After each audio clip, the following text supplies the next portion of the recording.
Okay, welcome everyone to this week's live session. So today we'll be discussing problems where we will be calculating integrals, either definite or indefinite integrals, and then we will see some application of integral, mainly finding the area under the curve or the area between two curves. So we will see how to find this area.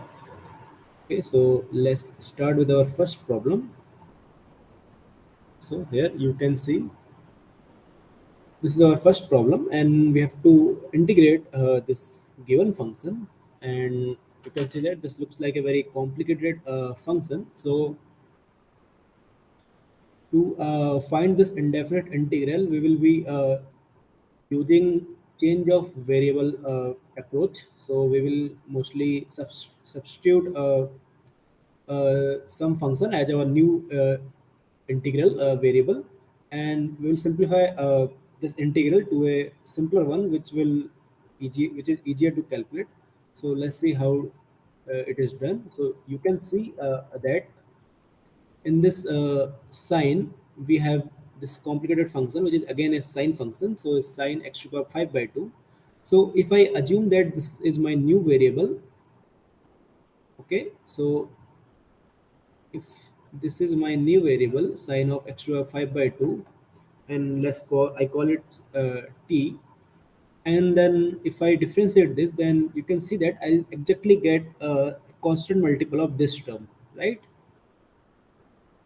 Because if you differentiate this, so using chain rule, you'll get cos of x to the power 5 by 2, and then you have to differentiate x to the power 5 by 2, so you'll get 5 by 2 times x to the power 3 by 2. Okay, and then we write this differential dx, and this is equal to dt. So we are differentiating both sides, and we're writing this differential dt to be equal to this function times differential dx. Okay, now you can see that this particular part with the differential appears here, right? Okay, so this whole everything can be except this constant part, this thing can be replaced by dt times 2 by 5, right? Or dt divided by 5 by 2. So we'll be using this kind of approach. This is called integral by substitution method. So let's write what integral we are finding. We are finding the integral of this function, which is x to the power 3 by 2, and cos of x to the power 5 by 2, and then sine of x to the power 5 by 2 dx. Okay, we want to find this integral. So what do we do? As I told you, call this integral I, or not I, let's call it capital F of x, because at the end it will be a function of x, right? Okay, let's not call it capital Fx, because at the end we'll get a constant of integration also, so it will not be a function, it will be a family of functions. So let's call it I integral. And now we write that we substitute sine of x to the power 5 by 2 equal to t. Substitute this and then differentiate both sides.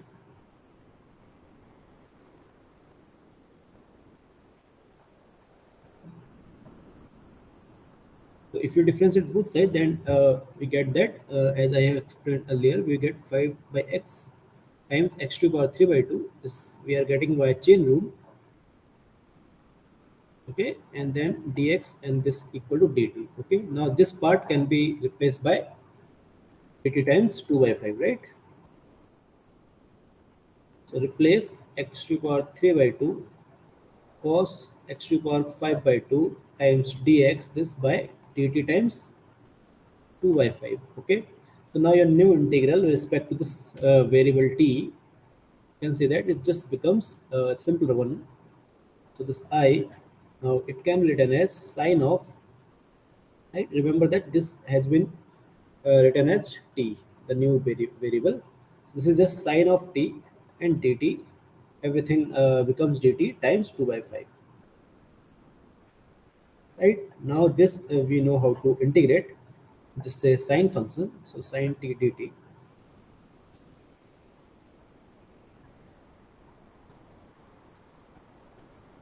Okay, so if we integrate sine t, then what do we get? We'll get 2 by 5 of minus of cos t, right? Because the integral of cos t is minus of sine t.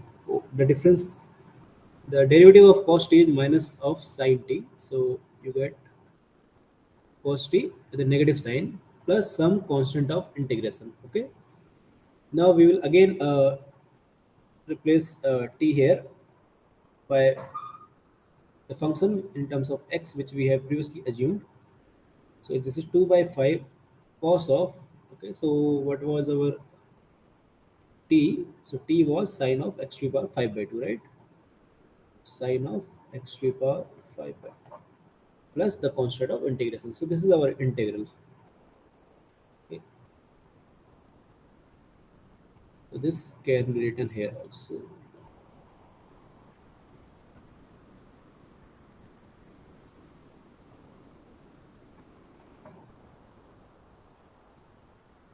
So which options should be correct here? Okay, so this is not correct, right? Because we don't have a minus sign. So this is also not correct. Don't have a minus sign.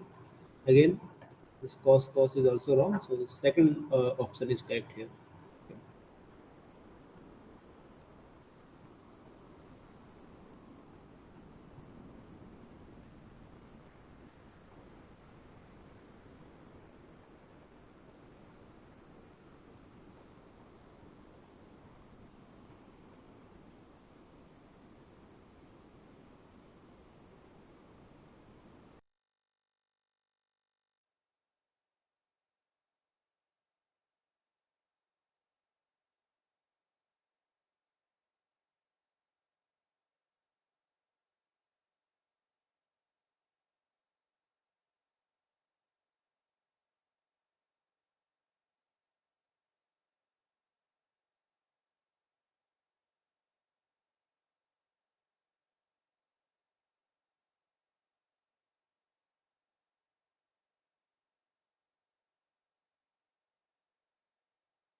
Okay, now let's move to our second problem. So here again, you can see that we have to integrate a function and find the indefinite integral of this function. And again, this function looks very complicated, right? But if you observe closely, then you can see that this because we know how to integrate cosec square of a cosec square function, right? But here we have a composite function which contains cosec square of 1 plus root x. Okay, so again, what we can do, we can change our variable x so that we can substitute 1 plus root x by another variable t. And here also you can see that here we can take x as common, and then this will become, so if you write this, right, so this can be, you take x common, so root x will be outside, then you're left with 1 over root x, 1 plus root x. Okay, in the root you're left with 1 plus root x. So the function itself says that we should substitute 1 plus root x as our new variable. So let's see how that is going to help. So if you put 1 plus root x equal to some t, then if you differentiate both sides, then you'll have 1 over 2 root x dx equal to dt, right? So we need this 1 over 2 root x factor in the integral. And you can see that here we have this 1 over 2x 2 root x factor, and here also we have this same factor because we can take this root x common, the outside part. Okay, so this everything will go with this differential dx and can be replaced by dt, right? So that's how we will approach this problem.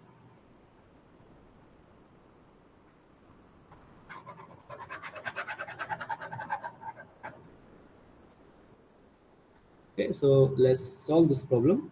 So our integral, let's write it I, and we have to find the integral of 1 over or under root x plus x root x, right?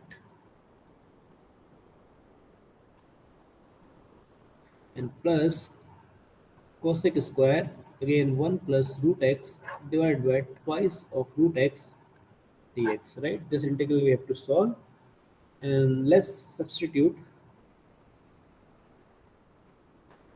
1 plus root x is equal to t. Okay, now differentiate both sides to get, so what do we get here? If we differentiate both sides, we will get that dx divided by 2 root x is equal to dt. Okay, and now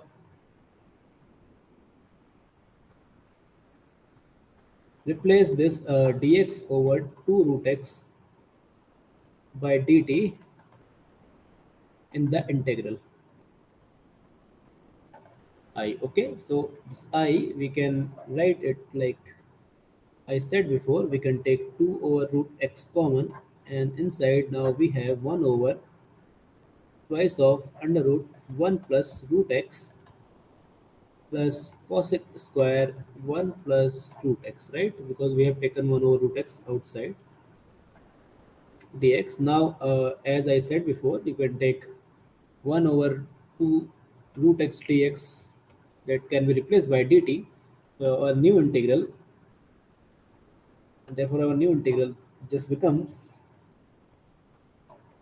1 over 2 under root t plus cosec square t dt. Okay, now you can see that we can easily integrate this function because we know integral of all these component functions. So we can break this integral in two parts. So dt by 2 root t and plus integral of cosec square t dt. Okay, now since this integration is just the reverse process of differentiation, and we know that the derivative of cot square is minus cosec square x, right?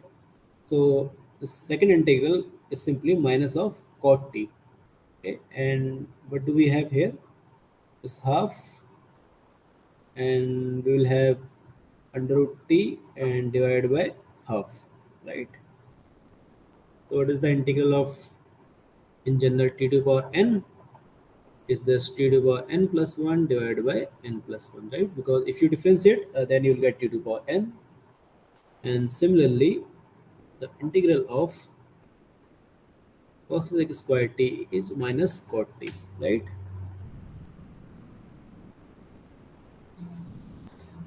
So if you integrate 1 over root t, that is, you are integrating t to the power minus half, so you have to add plus 1 to the power, so you will get under root t, and in the denominator also you have to add 1 to minus half, and you will get half, right? And then these two half will cancel with each other, and here if we have cot t and plus an integration constant, right? So we get minus root t cot t plus integration constant. So this is our integral, and now we just replace it again t by what we have assumed, right? So what was the t? It was 1 plus root x. So 1 plus root x is under root minus cot of 1 plus root x plus the c, which is an integration constant. Okay. Okay. So let's see which options are correct here. You can see that we didn't have any factor of 2, and the sign was minus negative. So all our first three options are wrong, and the last option is correct here. Okay.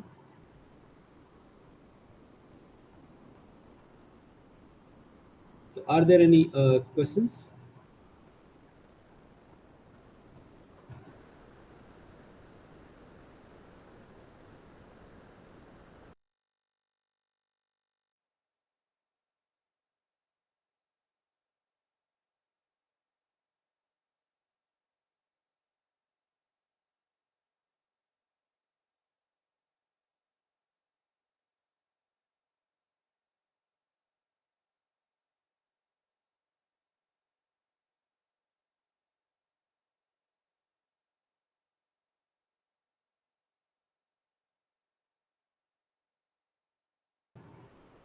Okay, so I think there are no questions. So let's move to the next problem.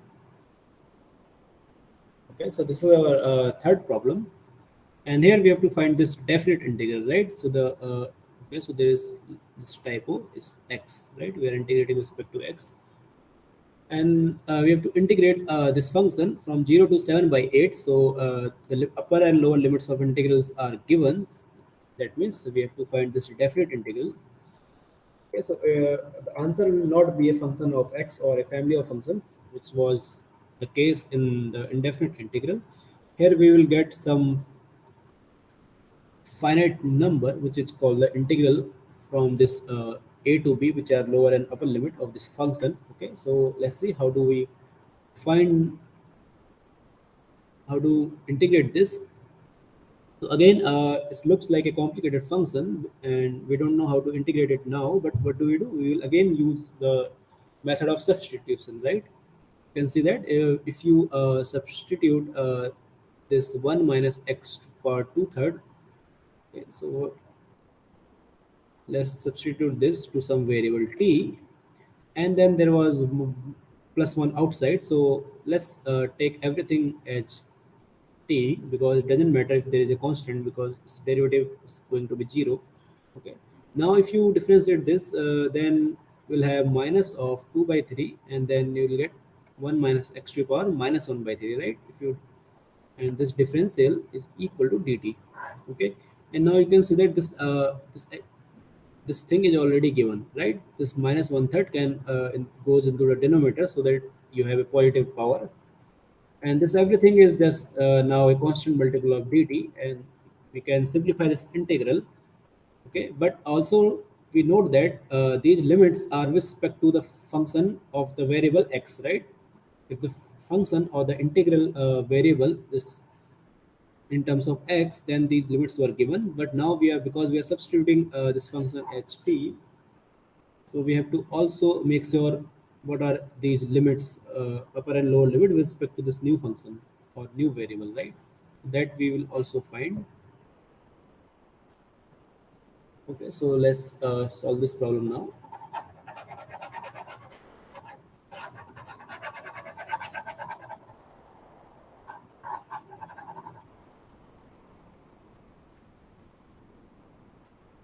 Okay, so we have to find this number. Let's call it I again, which is integral from 0 to 7 by 8, 1 minus x to the power 2/3 to the power whole 3 by 2, right? And in the denominator we have 1 minus x to the power 1/3 dx. Okay, so let's substitute 1 minus 1 minus x to the power 2/3 to be your new variable t. Now differentiate both sides.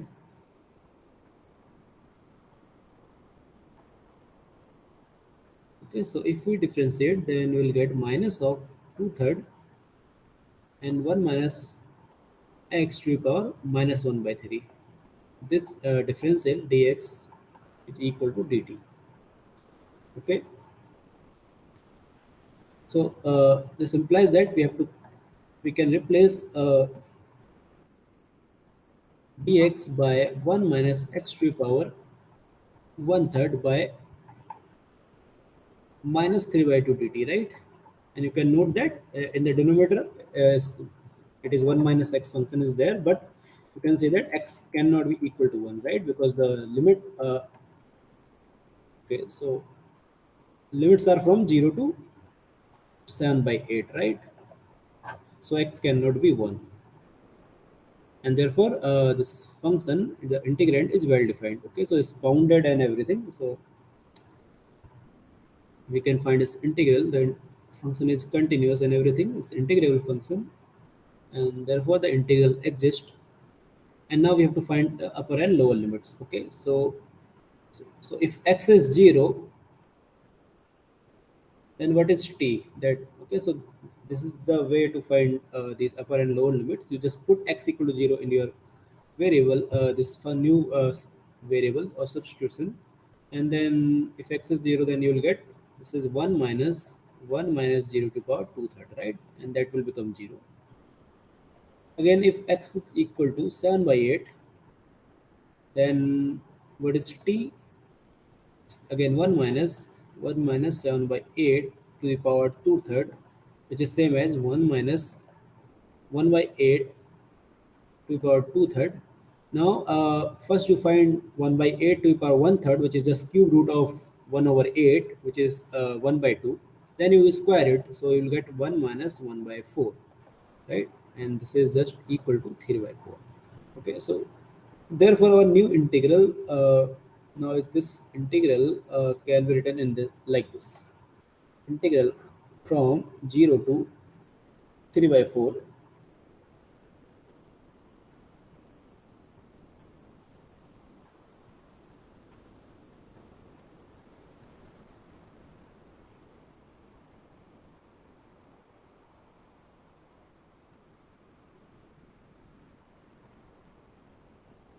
Okay, so we have t to the power 3 by 2, and then dx, and this differential, after you put this, then we have minus 3 by 2 times dt.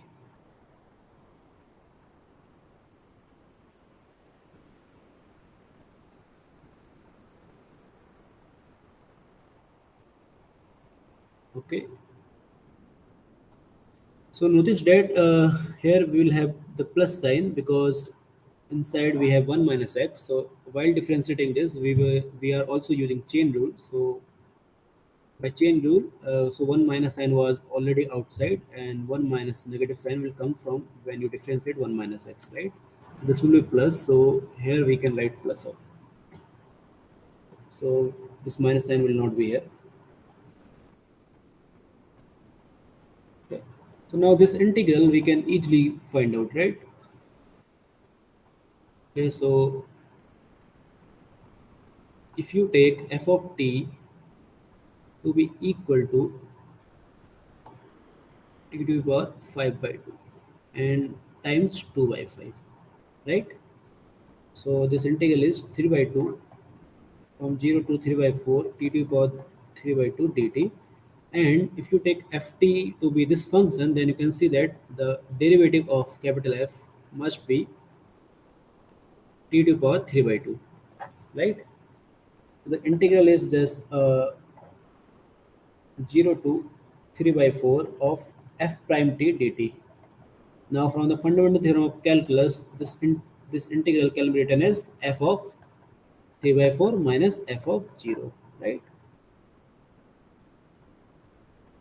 And therefore the final answer will be, okay, so you can see that f of t has a factor of 2 by 5, so that we can take outside. Okay, and then if we put 3 by 4 here, then we will get 3 by 4 to the power 5 by 2 and minus 0.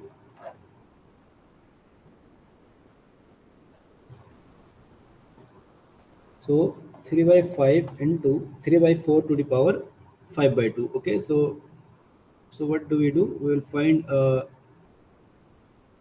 root 3 to the power 5, and then under root 4 to the power 5. But under root 4 is simply 2, so it's 2 to the power 5. This again can be written as 2 by 5 into 9 root 3 and divided by 32.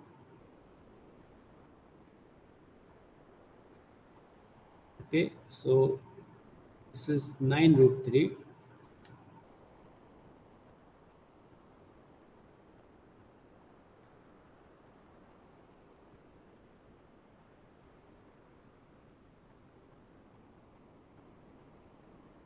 by 80.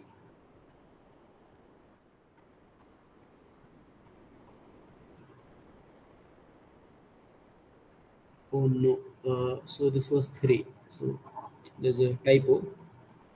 This is 3. Okay, so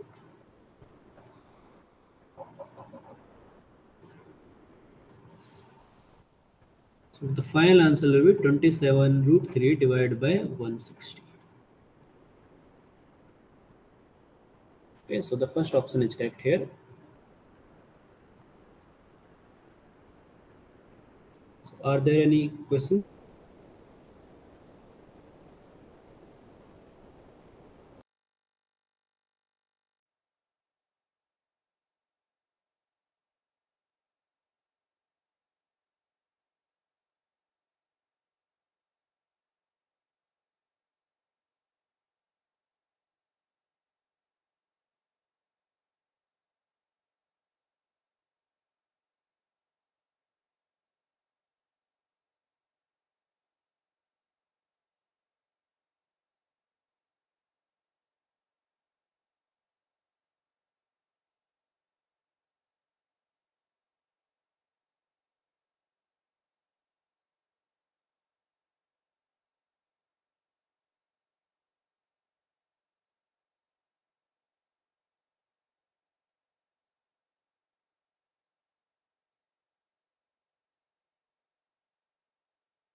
Okay, let's move to our next problem. Okay, so here we have to find this definite integral again. And now you can again see this function looks very complicated. So we have to see how to integrate this function. But let's observe that if we substitute this function to some new variable, right, cos root x plus sine root x, if you write this is equal to t, and now if we differentiate both sides, so this sine will become cos root x, and then by chain root you will have 1 over 2 root x outside, right? And then this cos will become negative sine of root x, and this differential dx, it will become dt, right? And now you can see that this precisely this thing is there, right? This dx, and then you have a 2 times root x from here also, right? This root x 2 and this dx and everything is there. So if you substitute this function to be t, then your integral will become simpler, and that we will integrate. So let's solve this problem.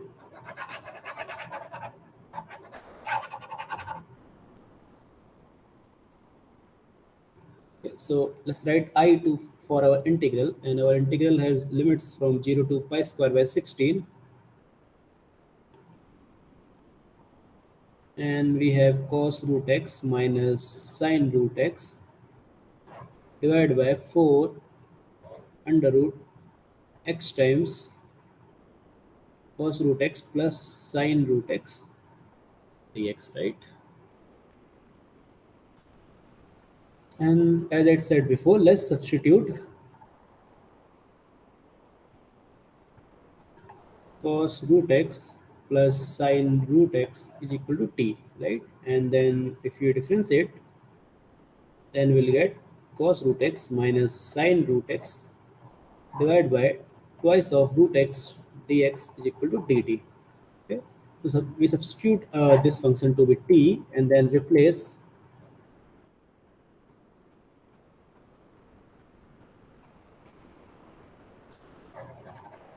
or substitute this in the integral I. But now you see that this x lies between pi square by 16 and 0. Okay, and but our new integral, this I. Okay, so if you write this, then you can see that our integral will become dt divided by, so this 2 will be here, and this one factor of 2 goes with this differential, so we have a factor of 2, and we have this under root t, right? But now this integral is in terms of t, and we have to find out the lower and upper limits of this t, right, to find this definite integral.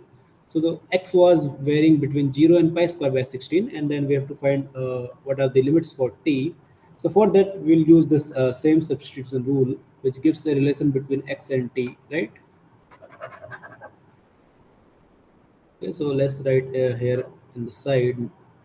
So if x was 0, then what was t? So t must be cos 0 plus sin 0, right? And that must be equal to 1. And what about if we put x equal to pi square by 16? Then again t will become cos of, right? There is a under root x, right? Cos of under root x. And for us, x is pi square by 16. So if you take the under root, you will get pi by 4. So cos of pi by 4 plus sine of again pi by 4, and both are equal, and they are equal to 1 over root 2, so this will be twice of 1 over root 2, which will be exactly root 2, and therefore the limits of our integral must be from 0 to root 2. Now we will find this integral. Okay, so for finding this integral, first we note that if you take this function f of t to be equal to t under root t, okay, so what is the derivative of this function? So f prime of t is exactly equal to 1 over under root 2 times t, right? Or 1 over 2 times under root t. So this everything, this function here, this function is just the derivative of capital F, right? So the integral, we write it from 0 to under root 2 f prime t dt. Okay, so this is our integral. Now we'll use the fundamental theorem of calculus, which says that this integral must be f of root 2 minus f of 0, right? So what is f of root 2? Because f is a square root function, so you can see that this f is already t to the power half, right? This is equal to t to the power half, and we are finding f of under root 2. So you had 2 to the power 1 by 4, and if you put 0, then you will get 0, right?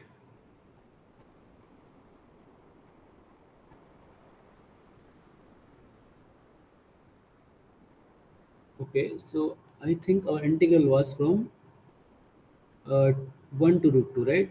When x was 0, t was 1 here. This we have already calculated. So this was typo here.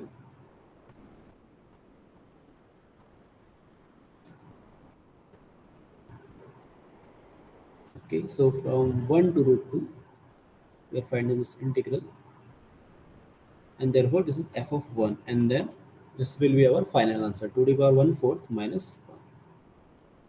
Okay, so the third option must be correct here.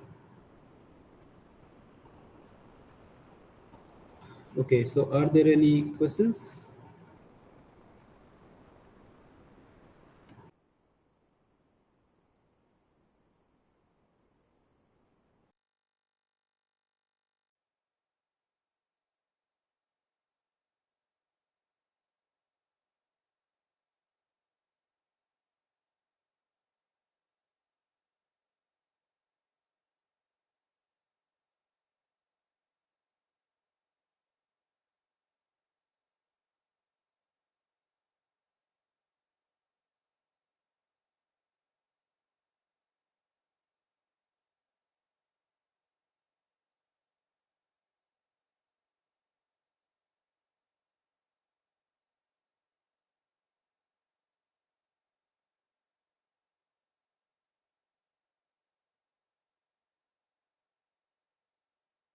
Okay, so if there are no questions, let's move to the our next problem. Okay, so this is our next problem. Here you can see that again a function is given and you have to find out its local maxima or local minima, right? But this function is given in terms of integral, right? You can see that you integrate this function from root x to root x plus 1, and that's how this integral is given.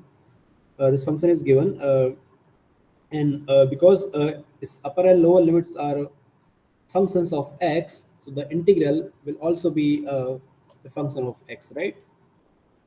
And then we have to find its local maxima and local minima. Okay, so x is positive, and this here a cannot be plus minus 1. So a cannot be plus minus 1 and x is positive, and for that we have defined this function f of x to be root x to root x plus 1 integral of t square plus at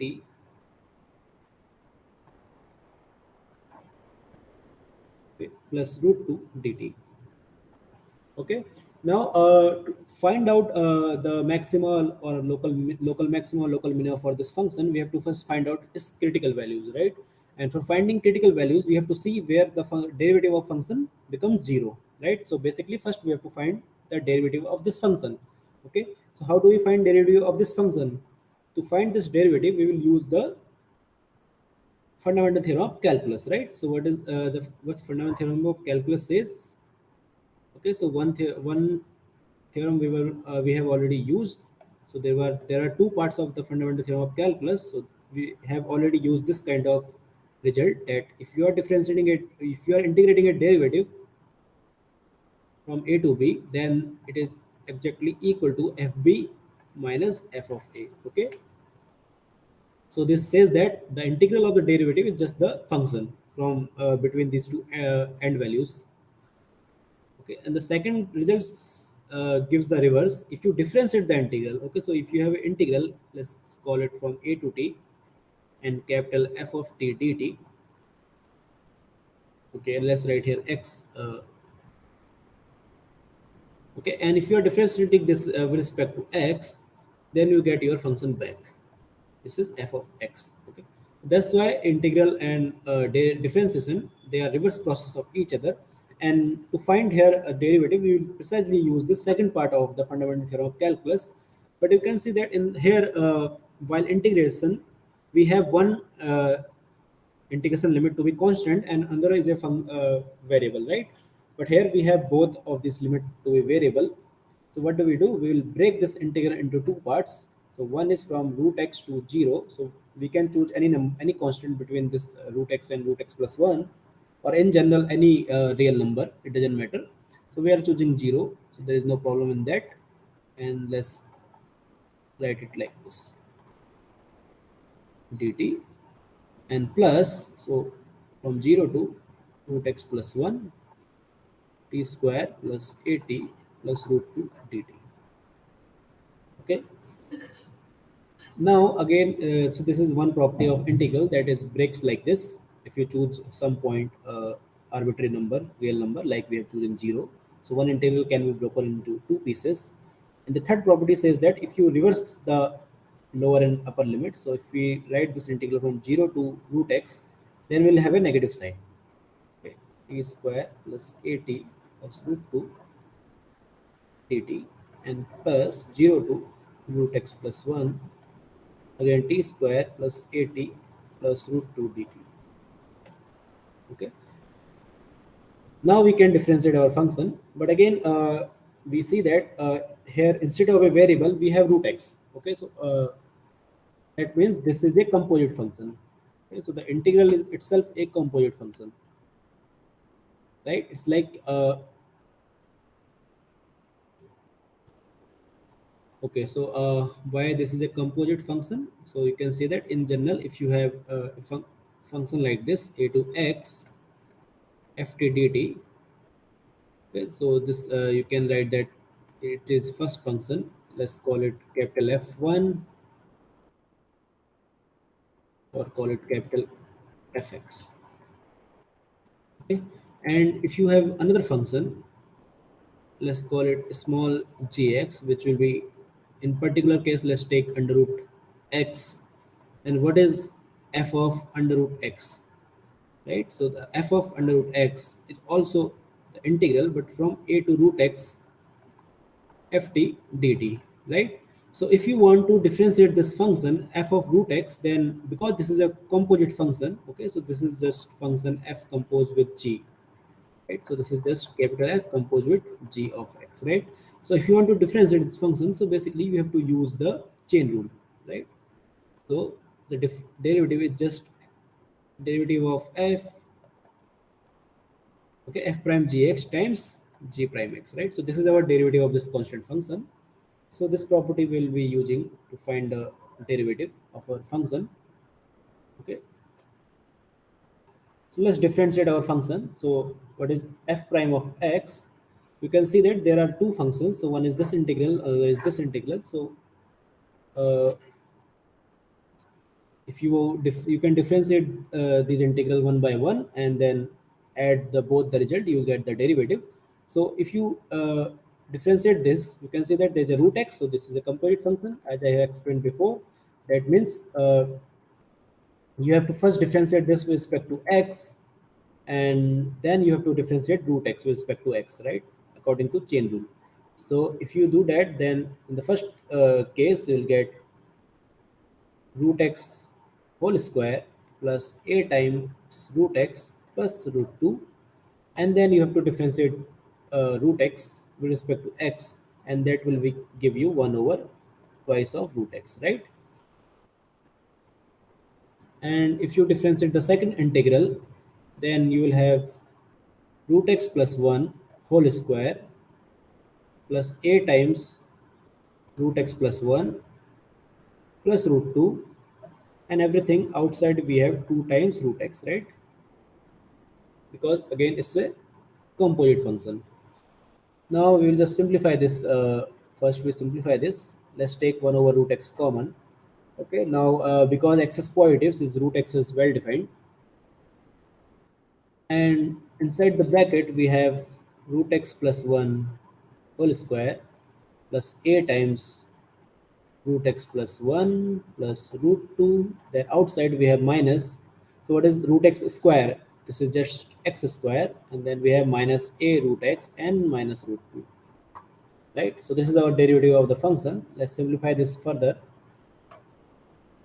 So if you square this, you will have, okay, so here I think it's just x, right, because we are squaring root x. And here also we have x times 2 root x plus 1, and then a times root x plus a minus x minus a root x. Okay, so this root 2 and root 2, they will cancel, they have negative and positive sign. And again this a root x with a root x again will cancel, they have opposite sign. X and x are also cancelled because they are of opposite sign. So after simplification, what do we have here? Okay, so let's as we have cancelled all these things, so what do we left with? We are left with 2 root x plus 1 plus a, right, divided by 2 root x. Okay, or we can further write it like this: 1 plus a divided by 2 root x. So this is our derivative, and now we can easily find out the critical point, which is just the zero of this function. Okay, so how do we find critical point? X, find out when the derivative becomes 0.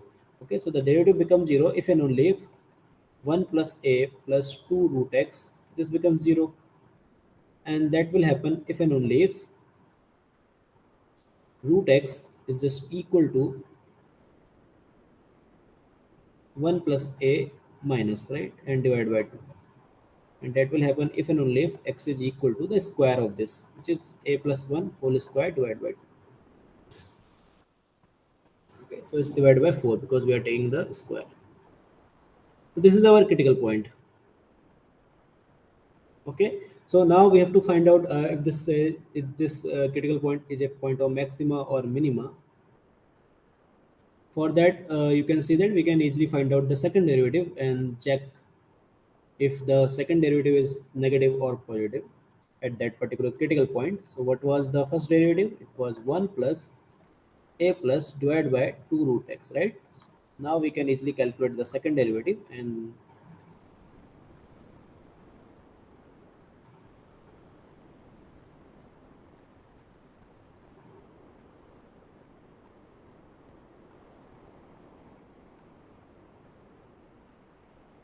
okay, so what is the second derivative? This a plus 1 is just a constant divided by 2, and then this is x to the power minus half. So the minus half will come outside into x to the power minus 3 by 2, right? This is our second derivative. Now let's find out f prime of c. So what is c? C is this our critical point, right? This point,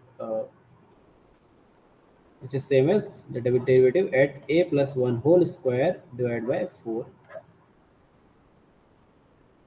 And how do we find this derivative? We have a plus 1 divided by 4 minus outside, and then x to the power minus 3 by 2. So what do we mean by x to the power minus 3 by 2? We have to find out a plus 1 to whole square, or a plus 1 divided by 2, this whole square, into minus 3 by 2, right? And then we'll have minus of a plus 1 divided by 4, and then this 2 and 2 will just cancel out, and we have a power of a plus 1 here. So let's first write like this is a plus 1 to the power minus 3 by 2 minus 3, and divided by 2 to the power minus 3, right? So what is 2 to the power minus 3? It will go in the numerator, becomes 8. So we have minus 2 times a plus 1 to the power minus 2. Okay. Now,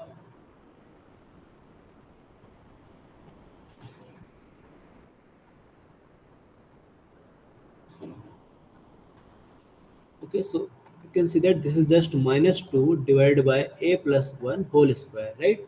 So a cannot be plus minus 1. So in particular, a cannot be minus 1. So denominator is well defined, right? We have already noted that it was given that a cannot be equal to the plus minus 1. So that means the denominator is non-zero, and because it's a square, this thing is always negative, right?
Okay, so I think all calculations are correct.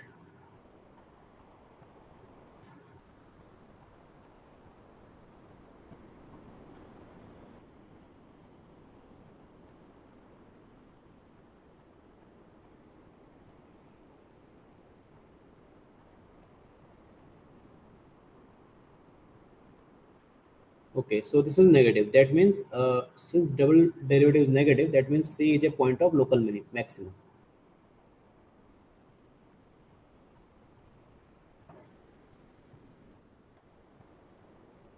Okay, so C means this point a plus 1 whole square by 4 divided by 4.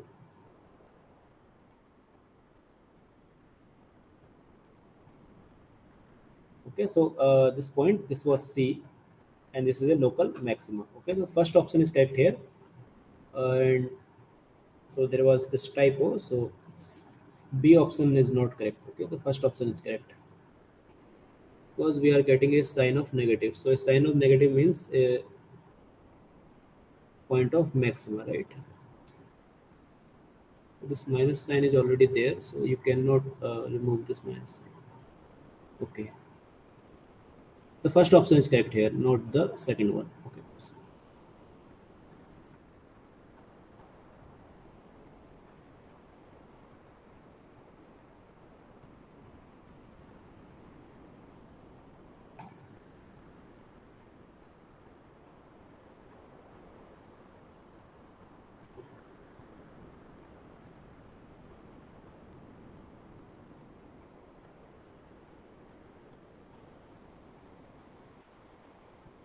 So are there any questions? So if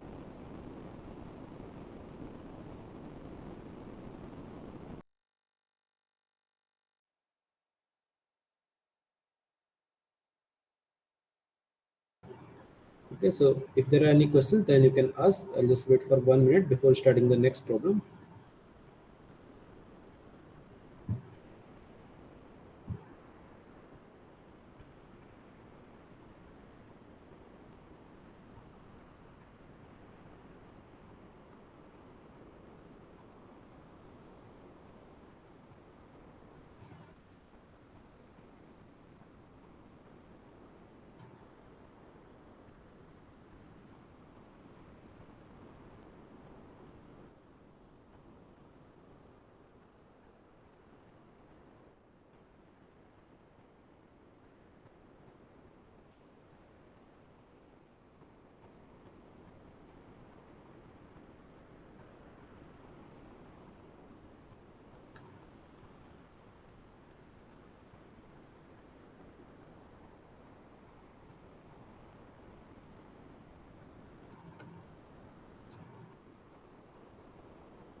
Okay, so let's start the next problem.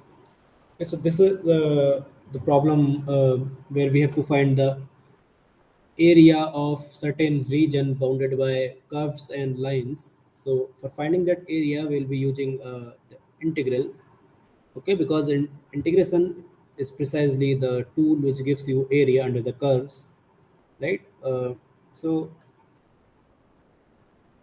this is the one of the application of the integral. Okay, so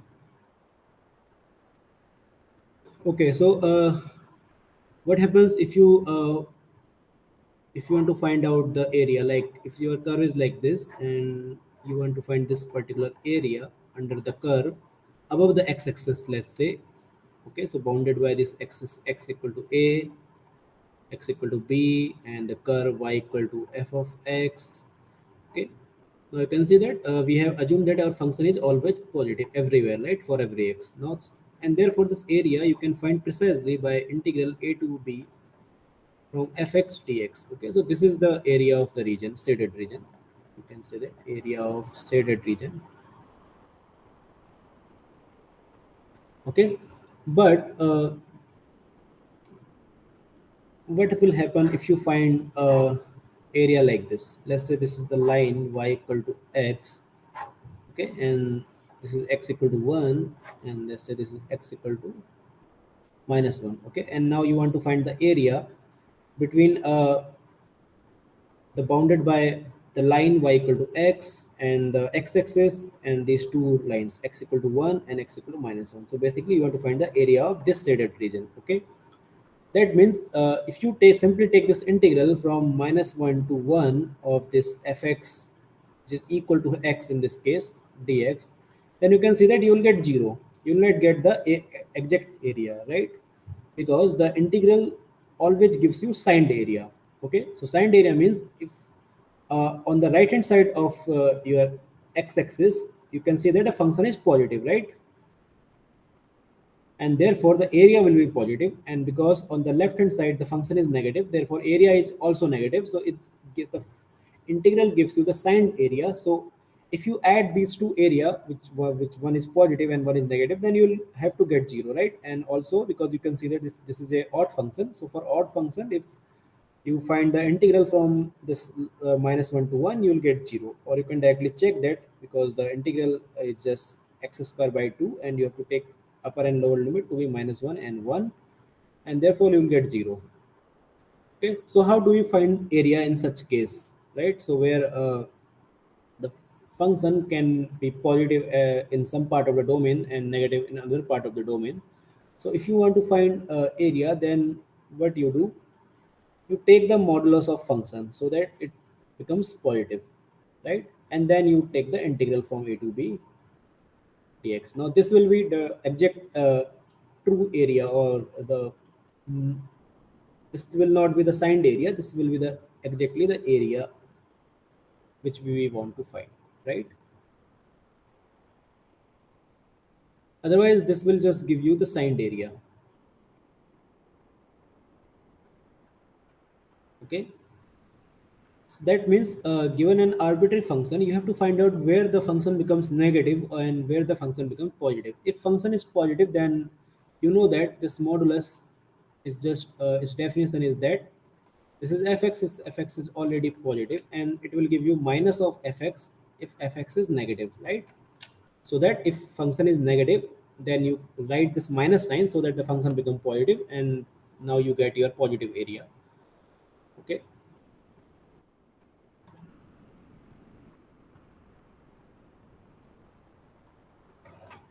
Okay, so let's see what is our problem. So our problem is find the area bounded by the graph of this function. So it's a polynomial function. It's a degree 3 polynomial, and by all these lines. So line y equal to 0, x equal to -2, and x equal to 2. Okay. Now we don't know the nature of this polynomial. It's a degree 3 polynomial. So its graph, we don't know how it looks, but you can see that this is the line y equal to 0. So the line y equal to 0 means the x-axis, and then you have line x equal to -2 and x equal to +2, and in between you have your function y equal to fx. It can be negative, positive in some part of the domain, right? Okay, it's a cubic function, so okay, whatever, we don't know how it looks like. Okay, so we are not drawing actual graph of our function. Okay. So, so what can happen that so this is a domain of your function because x lies between -2 to 2. Okay, so the function is y is equal to f of x, and you can see that your function, this domain is between -2 to 2. Okay, so in this interval the function can become sometime positive and sometime negative, and that we have to find out so that we can exactly calculate this area, right, of this shaded part. Otherwise if you directly integrate, if you directly take this integral from -2 to 2 fx dx, then this will not be the area, the shaded region in general. Okay, so if function is positive, then it will be equal to the area, but in general it may not be. So that means we have to first find out where our function becomes positive and where our function becomes negative, right? So let's first analyze our function. So what is our function? It's a polynomial of degree 3. This is x cube minus 3x square minus x plus 3. Okay, okay, so let's factorize this polynomial. So factorizing the polynomial is the easiest way to find out the sign of this function. So what do? We'll take x square common, then we'll have x minus 3, and then we'll have take minus 1 to be common, then in the bracket we again have x minus 3, so we can take x minus 3 as common, and then we have x square minus 1, which again factors like this, right? X minus 3 into x minus 1 into x plus 1. So first find out where your function becomes 0. Okay, so y is 0 if and only if x is either 1, minus 1 and 3. Okay, so these are the zeros of our polynomial. So except these 3 points, function has to be positive and or negative. Okay, it cannot become 0. So these are only 3 points. So this gives you three intervals, right? What are those intervals? So minus infinity to minus 1, then you have 1 to or minus 1 to 1, and then you have 1 to 3, and you have 3 to infinity. Okay, but you can see that our domain of the function is between -2 to 2, so we are integrating in that particular domain, so we don't have to worry about this particular part, right? We have to find the sign of the function only in 1 to 2, and here also we have to find sign only from -2 to -1 and from 1 to 2. Okay, so these are three intervals, and we have to see what should be the sign of our function. So you can see that if x lies between -1 and -2, okay, so this will just give us that x plus 1 is negative, right? And because x is less than -1, x is also less than plus 1, right? And because x is less than plus 1, that means x minus 1 is also negative. And again x is less than 3, that means x minus 3 is also negative. And because our function y is product of all these linear function, and where all these three have negative signs, that means our function, which is y, must be negative, right? And like this we have to find out the sign in each of these intervals. So let's do our analysis in the second interval, -1 to 1. So okay, so -1 to 1 means our x lies between 1 and -1. Okay, so if x is bigger than -1, that means x plus 1 is positive, and because x is less than 1, that means x minus 1 is negative. Similarly, x minus 3 also negative, right? And this will imply that our y, which is function fx, is positive, right? Because these two negative signs will make a positive sign. Again, let's check the final interval. In this case, because x is bigger than -1, x plus 1 is positive. Again, x is bigger than 1, x minus 1 is positive. But x minus 3 is negative, right? Because x is less than 2, that means x has to be less than 3 also. And x less than 3 means x minus 3 is negative, right? And according to these signs, what is the sign of fx, which is y? Because there are two positive signs, one negative sign, that means this sign must be negative. Okay, so now we have find out the sign of our function in all these regions. So what will be our area? Okay, so let's write what is the required area, whatever we require. So what is the required area? This is integral from minus 2 to 2, the modulus. So we have to write modulus, right? Because we don't want to find the signed area, we want to find the actual area. So that's why I put modulus. And then we have to find, or we have already know where the function is positive and where the function is negative. So we can break this integral into three parts, right? How do we break it? From minus 2 to 1,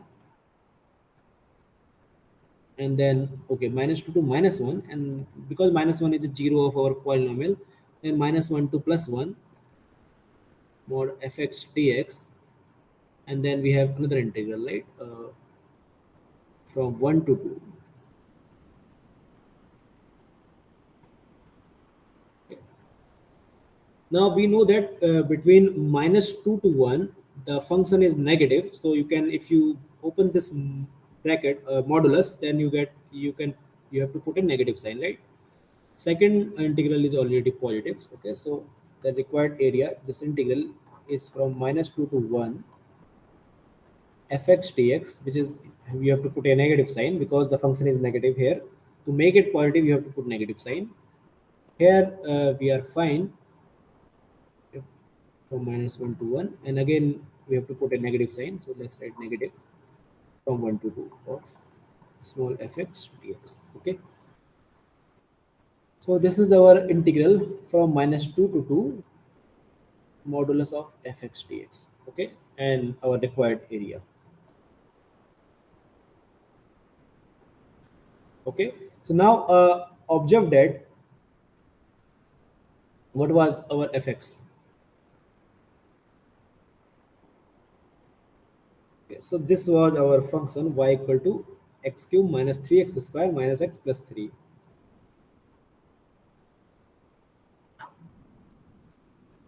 X cube minus 3x square plus x minus 3, right?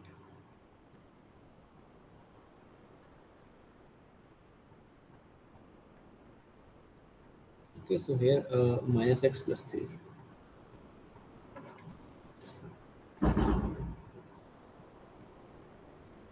Okay, let's take capital F to be this function. So what is capital F? It is x to the power 4 by 4 minus x cube minus x square by 2 and plus 3x, right? So notice that if you differentiate this capital F, right, if you differentiate, then you will get precisely x cube minus 3x square minus x plus 3, right? That means this is equal to fx, which is y. Okay, and this says that this integral from minus 2 to minus 1, this is just derivative of fx dx, and then plus from minus 1 to 1, again derivative of f dx,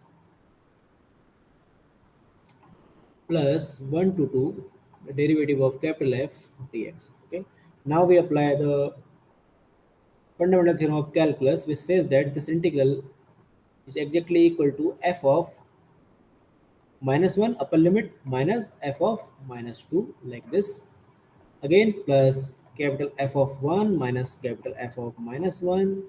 Okay, so there are, we have negative sign here, then minus of capital F of 2 minus capital F of 1.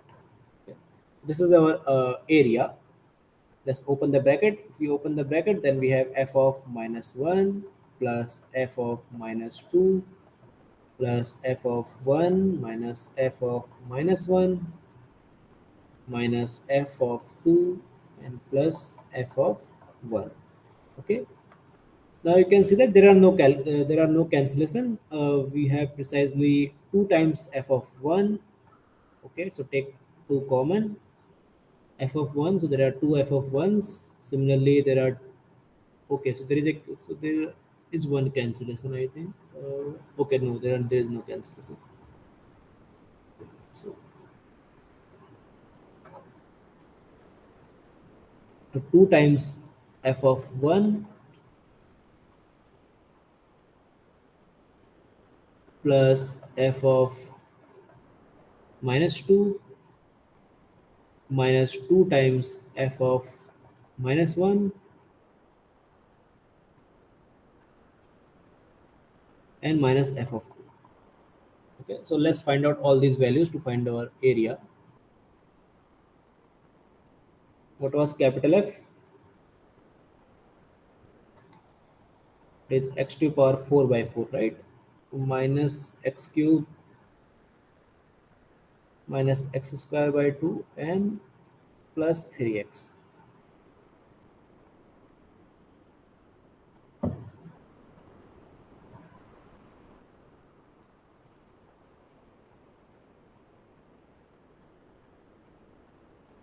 Okay, let's find first f of capital 1. So f of capital 1 is 1 by 4. Then we have minus 1. Then we have half. Then we have 3. Okay, so what is 1 by 4 minus half? It is minus 1 by 4. And then 3 minus 1 is 2. Okay, so this is just minus or plus 7 by 8, right? Okay, what is f of minus 2? So f of minus 2 is 4 minus, and then we will have this plus 8, again minus 2, again plus, no, minus 6. Okay, so what is this? This is 14 minus 8, that means it is 6. What is f of minus 1? We have 1 by 4 plus 1 minus half and minus 3. So again 1 by 4 minus half is minus 1 by 4, and 1 minus 3 is minus 2. So this is minus 9 by 4. Okay, and we have to find the final value, which is f of 2. So what is f of 2? This is 4 minus 8 minus 2 plus 6. Okay, this is 0. F of 2 is 0. So now we can calculate our integral required area. The required area is equal to 2 times f of 1, right? 2 times f of 1, that means 2 times 7 by 8, then plus f of minus 2, then f of minus 2 is 6, then 2 times f of minus 1, this is minus 2 times 9 by 4, and then f of 2 was 0. Let's find out. This is 7 by 4 minus, okay, why we have a 7 by 8? We have 7 by 4 here, not 8.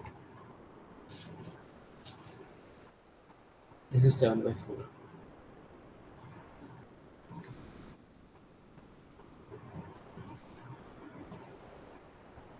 So therefore here 7 by 2 and 9 by 2 and 6, right? So this means we have 6 minus 1.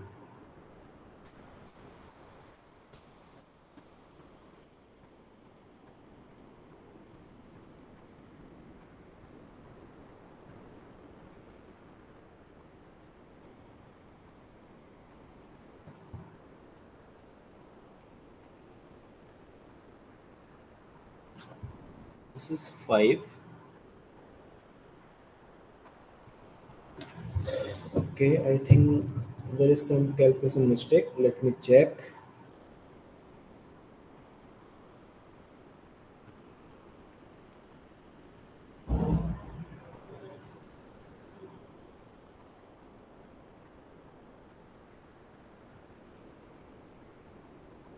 Okay, so this is the mistake, right? 8 plus 4 is 12, and this is 12 minus 8. This is 4.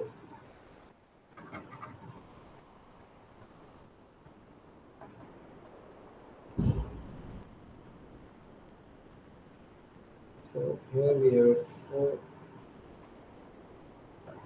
4, and 4. But then we have 3. So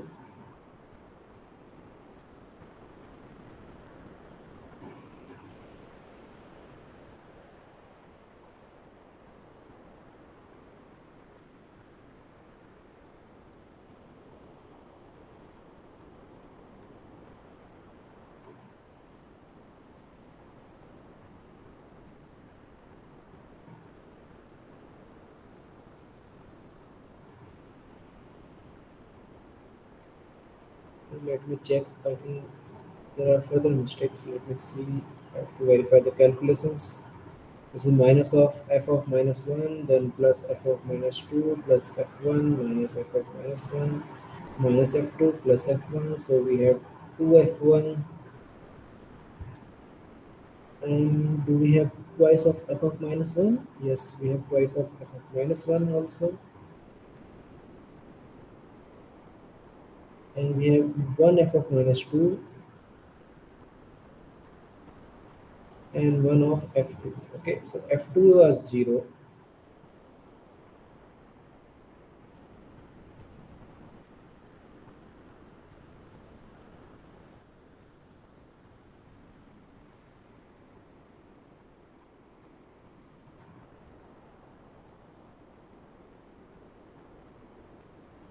Twice of f of minus 1. So twice minus 1.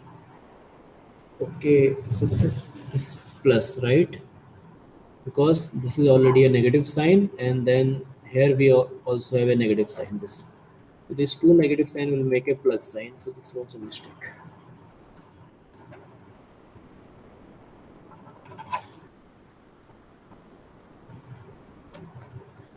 Okay. Here we have 4, then there is plus sign. This is also plus sign, and then we have 4. Okay, then we have this 8 plus 4, which is 12. Okay, so this 12 is the right answer. That's why I suspected that there is some calculation mistake, because 12 is this right answer here. Okay, so are there any questions? I'll just wait for 1 minute.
Okay, let's move to the next problem.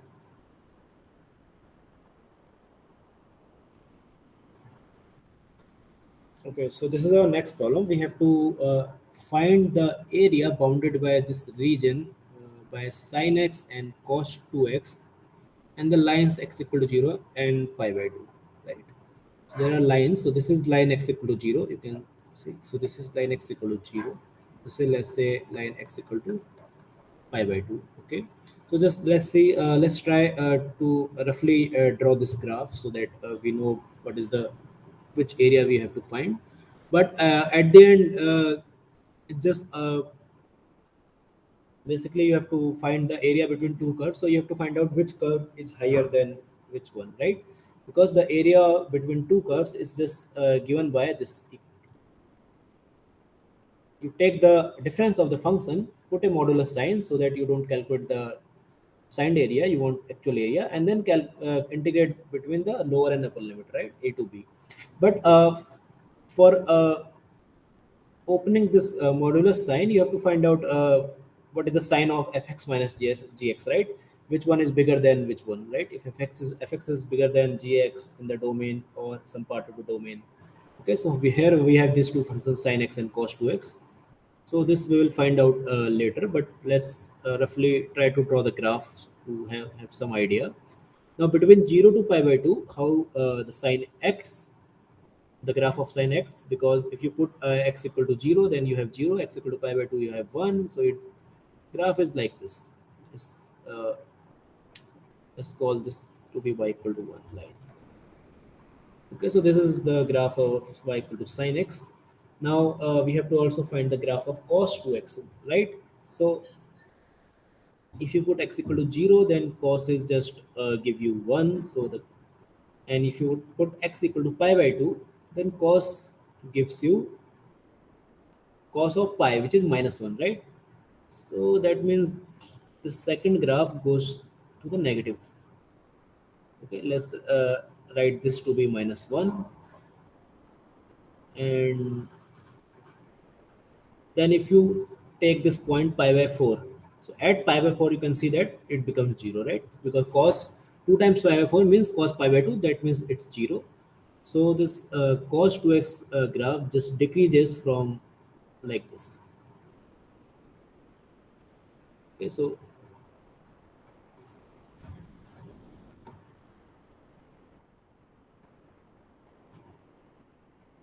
just approximate the graph like this. Okay, let's write here pi by 4. Okay, now we have to find the area between the functions, okay, between sine. So this is our sine function, this is our cos 2x function, so we have to find this area. And then this is our sine function, and this is a cos function. That means we have to find this area. Okay, so that means we have, okay, so then you can see that at this particular point both functions are equal, right? That means the difference becomes 0. Okay, so we have to find this point. So when the difference becomes 0, because we will break our domain into two intervals, and one of interval will be this and other interval will be this. Okay, and you can see that in the left hand side of intervals, this we can see from the graph or directly also. Whatever this point, let's call it C, where the both functions are equal. So between 0 and C, you can see that this cos 2x is bigger than sin x. And if you take x to be between C and pi by 2, then you can see that the sine function is bigger than cos 2x function, right? So let's find out the required area. The required area is from lines 0 to pi by 2, right?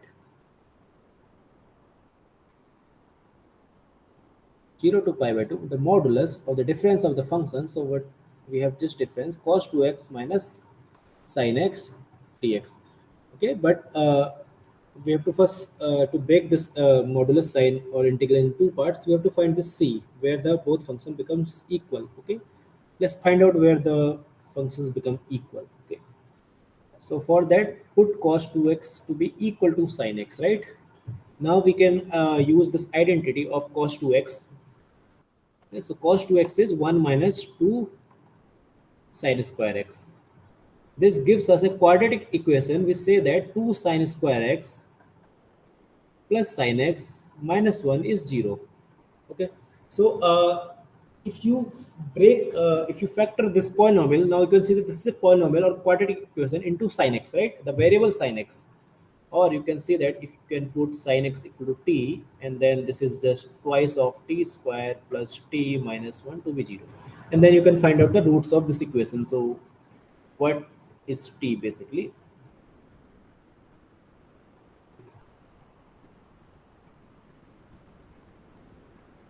So you can see that this factors into 2t plus 1 into t plus or t minus 1. Right? Why? Because if you multiply again, then you will have 2t square minus 2t plus t. Okay, so this means here we have plus and here we have minus.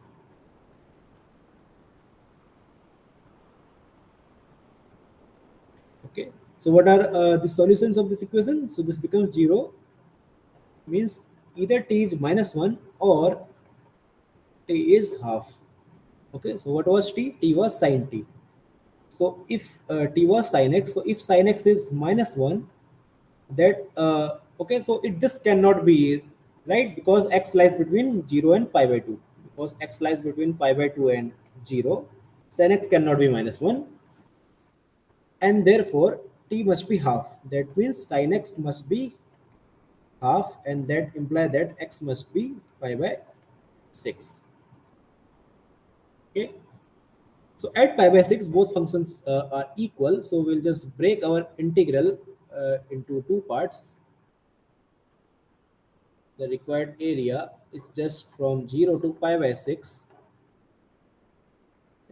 sin x minus cos 2x dx, and plus from pi by 6 to pi by 2, again sin x minus cos 2x dx. Okay. Now we know that we have already observed this, that between 0 to pi by 6 cos 2x dominates sin x. That means the difference, if you open it, then this part is positive, cos 2x minus sin x. Okay, so this is positive. And further, in the second half of the interval, sin x dominates cos 2x, so this will just become sin x minus cos 2x dx. Okay, now we have to find out these integrals. Okay. Now we will use the fundamental theorem of calculus again. Let's take this function f of x to be equal to, okay, so what is our f of x? It is half of sin 2x and plus cos x. Okay, so now you see that what area, required area, it just becomes from 0 to pi by 6. You can see that if you differentiate this function capital F, so what is f prime x? This is precisely cos 2x minus sin x, right? This part. Okay, so first one will be f prime x dx, and the second one will be the negative of f prime x from pi by 6 to pi by 2, negative of f prime x, so there is a minus sign outside dx. Okay. Now use the fundamental theorem of calculus, and this will say that we will have capital F of pi by 6 minus capital F of 0 and minus capital F of pi by 2 plus capital F of pi by 6. Okay, so you can see that pi by 6 is 2 times, so 2 times of F of pi by 6 minus F of 0 minus F of pi by 2. Okay, so let's find out what are these values. So function, our capital F was, what was our capital F? Half of sin 2x plus cos x, right? So what is f of pi by 6? Is half of sin pi by 3 and plus cos of pi by 6. Okay, so which is equal to half of root 3 by 2 and plus root 3 by 2. That means 3 by 2 into 3 root 3 by 4.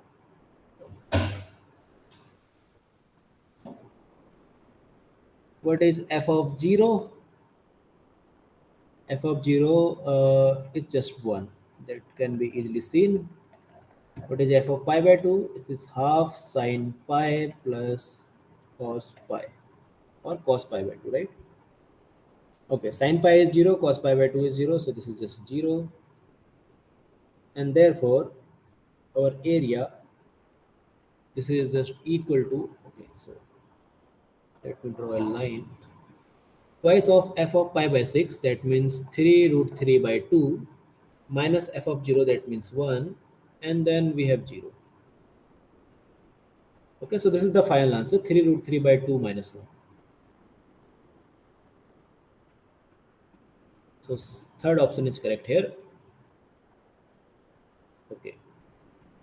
So are there any doubts?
Okay, so let's move to our final problem of today's live session, question 8. Okay, so it says that we have a non-negative continuous function fx. Okay, so that non-negative continuous function, so fx must be greater than equal to 0, and we have a because this is non-negative, so you can see that the modulus of the function is again fx, right? So the area and is given that for each t which is greater than 1, the area of the region enclosed by the x-axis, so what is this is our x-axis, and the curve y equal to fx, so there is some curve y equal to fx. Okay, so and then there are two lines. So one is line is x equal to 1, and then one line is this x equal to t, where t is bigger than 1, and this is our x-axis. So this area is given. Okay, this, so how much is this area? This area is given to be equal to this, and then we want to find out what is our function fx. Okay, so what we mean by this? So the area is given. So what is the area? Because area is given by the integral. So area is from 1 to t, right? So area is a function of t, and we are integrating the modulus of fx dx. Okay, this is the area, and it is given that this area is equal to 4 times under root t plus 1 to the power 5 by 2 minus root 5. Okay, so this is the area, and since fx is non-negative, so this integral is same as from 1 to t. Okay, so without modulus sign, fx dx, right? And you want to find out the function small f. So to find this function, notice that we have to just differentiate both sides with respect to t, right? So what is f of t? F of t is just d by dt of from 1 to t fx dx, right? Why? Because this comes from the fundamental theorem of calculus,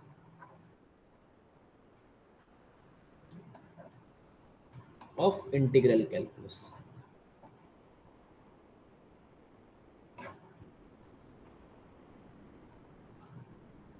Okay, so that means the function we get if we differentiate this function, right?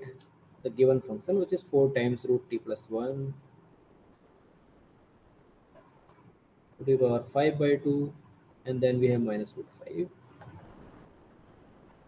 So our function ft is just the derivative of this.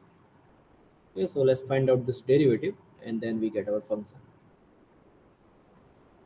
Okay, so to find this derivative, we'll use the again chain rule, and then you see that this is a constant, so the derivative is 0.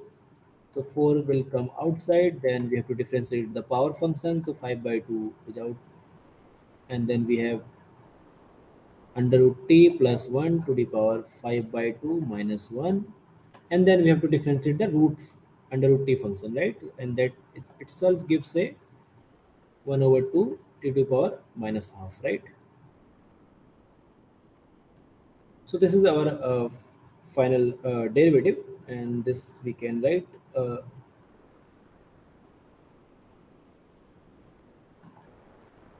Okay, so what is 5 by 2 minus 1? It is 3 by 2, and we have to this 2 and 2 will cancel out with 4, and then we'll have 5 times root t plus 1 to the power 3 by 2 divided by under root t.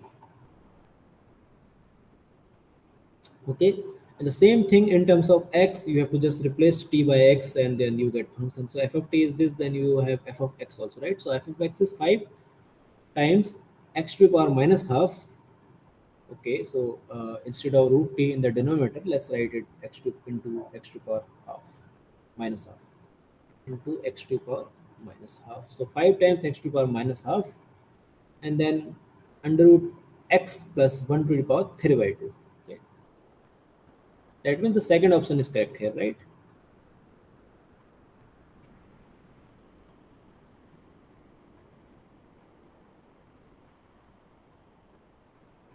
Okay, so because we have still some more time, let's solve one or two more problems. Okay, so this is our next problem. We have to differentiate this, or we have to integrate this function. Let's do this. So what is the function? Is integral of root x and sine of 2 times x to the power 3 by 2, right? 2 times x to the power 3 by 2 and dx. Okay, so what do we do to integrate this function? We substitute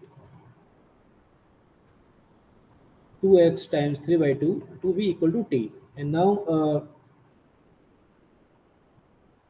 if you differentiate both sides, then you will have 2 times 3 by 2 and x to the power half, which is just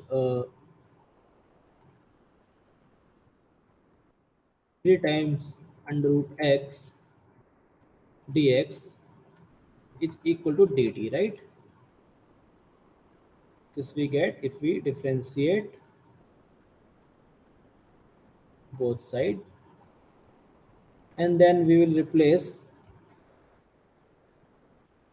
So replace root x dx by 1 by 3 times dt in this integral I. So let's call this integral I, and therefore this integral now becomes, in terms of new variable, this is just sine t dt, and 1/3 is outside. So what is the integral of sine? We know that it is minus of cos t, right? So we have minus 1 by 3 cos of t plus a integral constant, right? Integration constant. So now replace t again by 2 times x to the power 3 by 2, right? Okay, so this is our integral, minus 1/3 of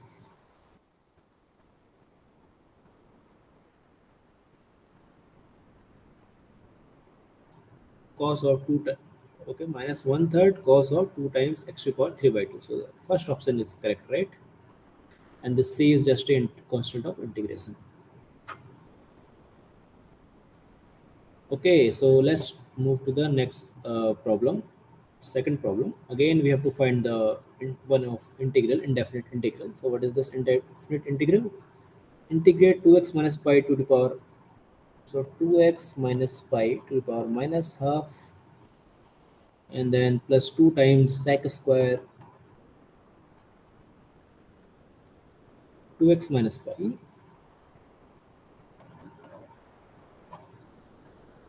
Okay, we have to find this integral. Let's denote it by I, and you can see that we know the integral of sec square x. So instead of this 2x minus pi, let's put substitute 2x minus pi to be equal to t, and then you will have 2 dx equal to dt. Okay, so replace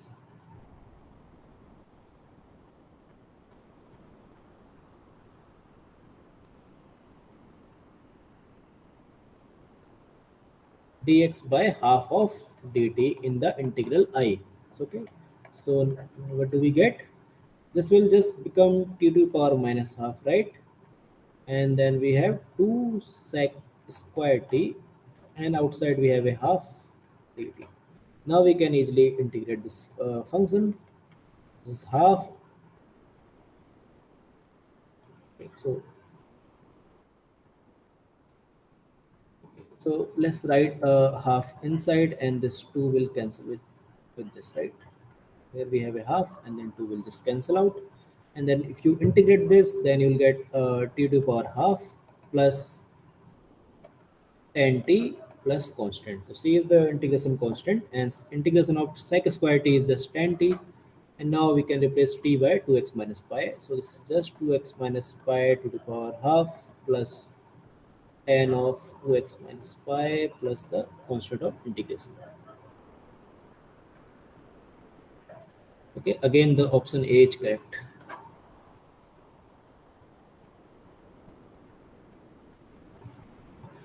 Okay, now here you can see that we have to find this indefinite integral. Oh, no, this is a definite integral because upper and lower limits are given. So we have to find from 1 by 8 to 1. 1 minus x to the power 2 third, and the whole power 3 by 2, and then divided by x to the power 1 third and dx. Okay, so how do we find this integral? Again, we'll use the method of substitution. Let's call this integral again I. Now this time I is a real number, not a family of functions. Okay, substitute 1 minus x to the power 2 third to be this t, and then you differentiate both sides, right?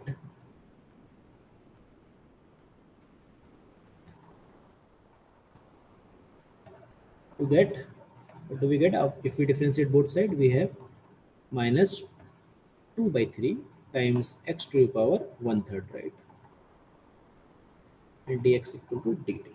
Okay, now we replace dx by x to the power 1 third with minus 3 by 2 dt. Okay. And further we have to find new upper and lower limits, right? Because for this integral x lies between 1 and 1 by 8, and we have to find where this t lies. So let's find out. So if x is equal to 1, then t is 1 minus 1 to the power 2 third, that means 0. And if x is equal to 1 by 8, then t is equal to 1 minus 1 by 8 to the power 2 third, which is just 1 minus 1 by 2 whole square, which is 1 minus 1 by 4, which is 3 by 4, right? So our new integral now becomes, okay, so we have to substitute or replace. Okay, so we are substituting 1 minus x to the power 2 third by t, so we'll have t to the power 3 by 2, right? And then we are replacing dx divided by x power 1 third with minus 3 by 2 times dt. So we have here minus 3 by 2 times dt. Now our limits are, when x is 1 by 8, we have t to be 3 by 4. So our limits are 3 by 4 to 0. Okay.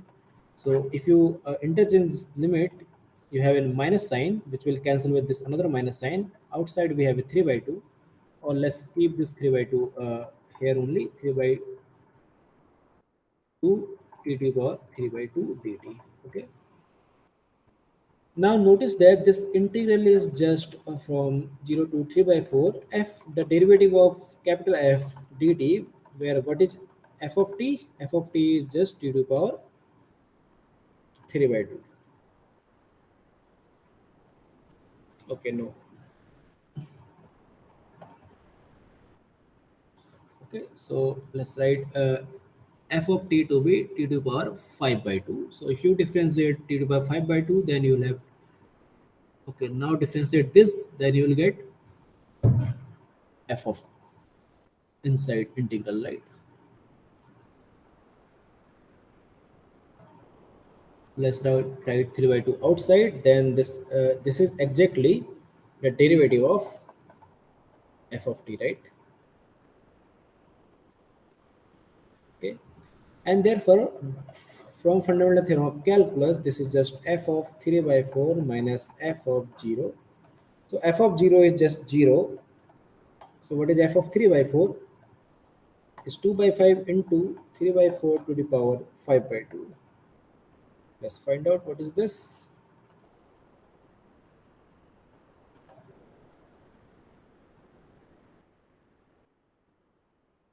2. So we have root 3 to the power 5, which is 9 root 3.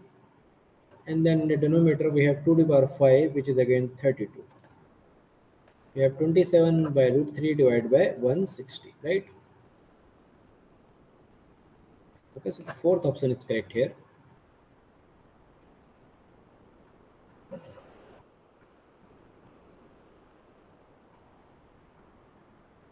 Okay, so now our next problem is this. Let's calculate this integral.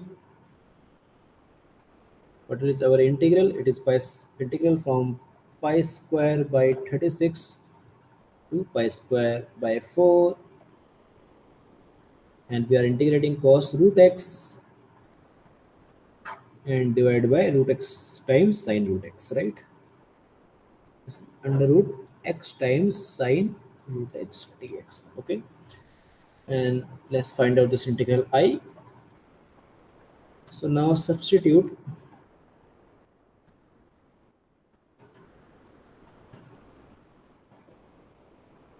sine root x by t, and if you differentiate both side,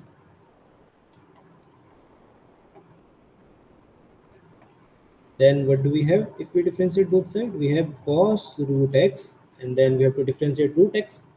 That will give 2 times root x dx dt, and therefore we have to replace cos root x dx divided by root x by 2 times dt, right? This we can do, and then we have to find the limits after we get af- because x lies between pi square by 36 and pi square by 4, and we have to see where t lies, right? So let's say, okay, so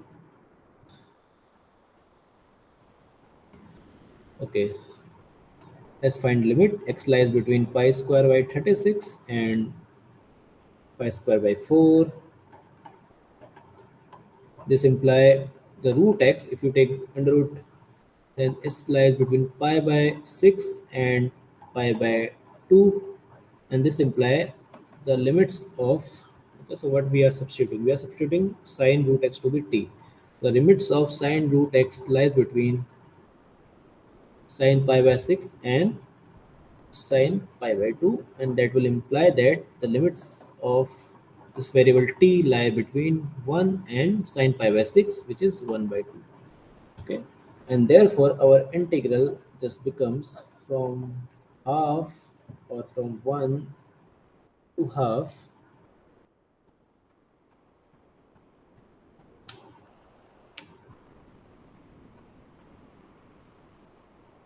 Okay, I think there is some mistake because pi square by 36 is the lower limit, right? This is wrong. Okay, so limits are just reverse.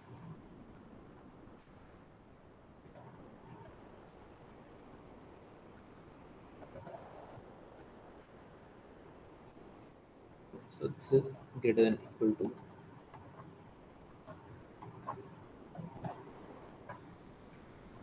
So we have from half to 1, and what is our new function? Cos root x dx just becomes 2 dt. Okay, so we have 2 dt, and then we have divided by under root t because root x goes inside dx. Okay. Now this can be written as integral from half to 1. So we have to find a suitable antiderivative, right? So what antiderivative can we take?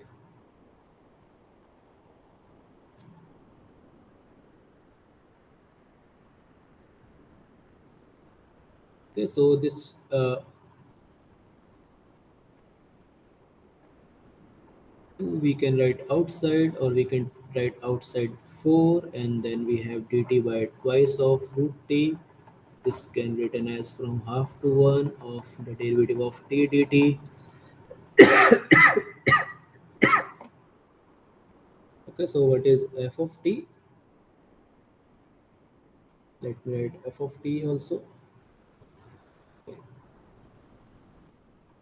so what is f of t? F of t is just under root t, right? Because if you differentiate this, then you'll get 1 over 2 root t, and therefore the integral is 4 times capital F of 1 minus capital F of 1 by 2.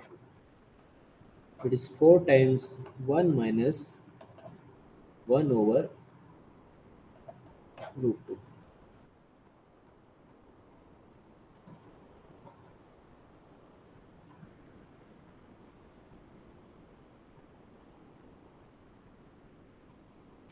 Okay,